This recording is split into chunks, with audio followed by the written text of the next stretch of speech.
So hello mga koys, so marami na naman tayong pag-uusapan sa basketball, lalong-lalo na itong Gilas Pilipinas at ang katatapos lang na laban nila sa Dominican Republic. So ito nga mga koys, so usapan itong ginawa ni Coach Chot Reyes dito sa laban ng Gilas at saka ng Dominican Republic.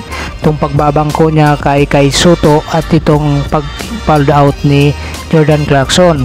So dito nga rin mga koys ay na-break natin ang record-breaking na attendance para sa FIBA World Cup kung saan hawak ito ng Canada. So naungusan na nga natin ang Canada mga coach at tayo na ang may hawak ngayon para sa most attendance para sa isang FIBA World Cup. So dito nga mga coach, para sa hosting ng ating Gilas Pilipinas, so maraming mga personalidad ang umattend dyan sa opening day ng FIBA World Cup. So nandyan ang ating mahal na Pangulong Bongbong Marcos para sa opening ceremony. So dito nga mga coach ay expected ang laban ng Karl Anthony Towns at saka itong si Jordan Clarkson ng Gilas Pilipinas. So dito mga coach ay maganda ang naging umpisa ng laban ng dalawang team na ito, kung saan nga mga coach ay nakapagtala lamang ng apat na kalamangan ang Dominican Republic sa pagtatapos ng first quarter sa score na 22-18. So sa pagpasok na mga coach ng second quarter ay nakatabla pa nga ang Gilas sa score na 42 sa pagtatapos ng first half sa isang alley-oop dunk clearance abando coming from Jordan Clarkson. So yun ang nakapagpatabla sa second quarter. So hype na hype dito nga mga coach sa mga fans sa ginawa ni Renz Abando. So pagpasok ng third quarter naman mga coach, palitan lang ang puntos ng magkabilang kupunan at nagtapos nga ang score sa 66-64. So ang dalawang puntos na kalamangan ng Dominican Republic. So pagpasok ng fourth quarter dito nakalamang ang Gilas Pilipinas 72-69 bago magkaroon ng mini run itong Dominican Republic, at dito na nga mas sumigpit na nga ang depensa ng Dominican Republic at in-apply na nga nila ang kanilang full court press kung saan nagre-resulta nga ng turnover para sa mga Gilas player. So nagtapos ang score sa 87-81. So dito nga mga coach, as expected, itong Gilas Pilipinas ay mas mababa ang efficiency dito sa Dominican Republic. So marami nagtatanong dito mga coach, paano kung nandyan si Justin Brownlee kasama ang Gilas Pilipinas? So kung naging local player lang itong si Jordan Clarkson mga coach, malamang at malamang ay natalo natin itong Dominican Republic. Dahil dito nga mga coach na si Jordan Clarkson lang ang ating pambato ay dumidikit tayo dito. So natapos na nga mga coach ang laban ng Dominican Republic at saka Gilas Pilipinas. Pero marami pa rin tayong naiwang mga katanungan patungkol dito kay Coach Chot Reyes sa ginawa niya kagabi. So una dito mga coach, may tanong tayo, bakit hindi nakapaglaro si Renz Abando ngayong nakuha na nga niya sana ang kumpiyansa niya sa dunk niya bago matapos ang first half?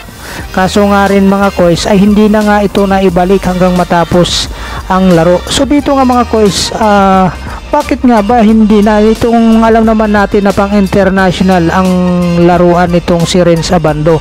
So doon sa dunk na yun, doon sa pinapakita nga ni Renz Abando na kayang-kaya niya makipagsabayan dyan sa mga player ng Dominican Republic sa laban na yun mga coach. Pero hindi siya napagbigyan ni Coach Chot Reyes, hindi na nga siya nakabalik mga coach sa laban na yun. So malaking big question yun para sa ating mga fans ng Gilas Pilipinas. Bakit nga ba hindi tama ang nagiging rotation ni Coach Chot Reyes doon sa kanyang mga player? Ito pa mga coach, bakit hindi tumawag ng timeout nung na-foul out na si Jordan Clarkson para ma-regroup ang team para sa alam ng naiwang apat na player at dun sa kapalit kung ano yung bagong play na gagawin nila at sino ang magiging go-to guy ngayong wala na si Jordan Clarkson dyan sa loob. So ayun nga mga coach, so wala na si Jordan Clarkson sa loob, na foul out na nga siya doon sa may remaining pang 3 minutes plus pa sa fourth quarter.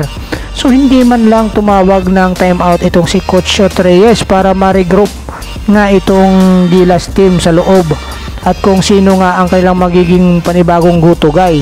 So ang resulta, ito mga coach, nagkalat ang mga player sa loob At dito na nga sila tinambakan na at niyang Dominican Republic. Dito na nakaungos yung Dominican Republic. Kasi nung nasa loob pa si Jordan Clarkson mga kois, hindi nga ito magawa-gawa ng Dominican Republic na makalayo. Dikitan lang ang laban dyan mga kois. At sana nga mga kois, more design play para kay John Marfardo. So kahit sabihin natin si John Marfardo mga kois, pang PBA lang ang galawan, mabagal. So wag na nating siksikan yung ano na yun, yung sinasabi ng ibang tao, sapagkat nakikita naman natin na ginagawa ng lahat ni Abay kung gaano siya ka 100% na kaya niyang makipagsabayan sa mga malalaki, lalong-lalo na dito sa Dominican Republic mga kois. So kung sana nga nagamit ito si Abay at itong si Kai Soto para mas mahirapan pa at mapagod dito sana si Karl Anthony Towns at pwedeng ma-fall out din katulad ng nangyari kay Jordan Clarkson. So ito mga kois yung mga dahilan na bakit hindi nga ba nagamit ng ganun ni Coach Shot Reyes ang tamang paggamit dito sa mga player na to mga kois. So dito nag-iiwan ito ng mga katanungan sa mga fans na lalong-lalo na sa fans ng mga Gilas Pilipinas at mga Pilipino. At ito pa mga kois, at bakit hindi masyadong nagamit sa ganitong laro sana? Malaking bagay si CJ Perez. Oo nga mga kois, dapat si CJ Perez hindi takot sumalaksak yan sa ilalim at athletic din yan. At higit sa lahat, bakit hindi man lang siya nabigyan ng magandang minuto para coaches challenge? So kung mayroon silang mga tawag ng referee na hindi kaaya-aya para sa kanila, pwede sila tumawag ng tinatawag na coaches challenge. Pero ito mga kois, hindi nga ito ginamit ni Coach Shot Reyes. Bakit nga ba mga kois? Nung na-foul na nga ito, lalong-lalo nang na-foul itong si Jordan Clarkson, hindi nga ito ginagamit ni Coach Shot Reyes at saka yung coaching staff. So ito pa mga kois, bakit nga ba hindi masyadong nagamit si Kiefer Rabina? Ganong maganda naman ang pinakita niya sa first quarter, lalong-lalo na ang kanyang drive to the basket sabay pasa sa libre. At nalito dito nga mga kois ang Dominican sa play na yon na ginawa ni Kiefer. So dito nga gusto nga ni Kiefer mga kois na may patunayan niya sa mga hitters niya itong sinasabi na laos na nga siya, hindi siya bagay sa Gilas Pilipinas.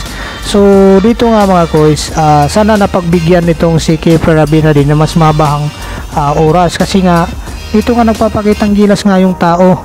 So mayroong gustong patunayan ang tao para sa mga fans niya ng Gilas Pilipinas at saka sa mga hitters niya. Pero hindi nga nangyari yun mga kois. So mali ang rotation ng players ni Coach Shot Reyes dito sa laban ng Gilas Pilipinas at saka itong Dominican Republic. Kasi kung mapapansin natin dyan mga kois, nung nandyan pa sa loob si Jordan Clarkson, so dikitan pa ang laban. So balit nung na-fall out na nga itong si Jordan Clarkson, so nag-iba na nga ang tinatakbo ng opensiba ng Gilas Pilipinas.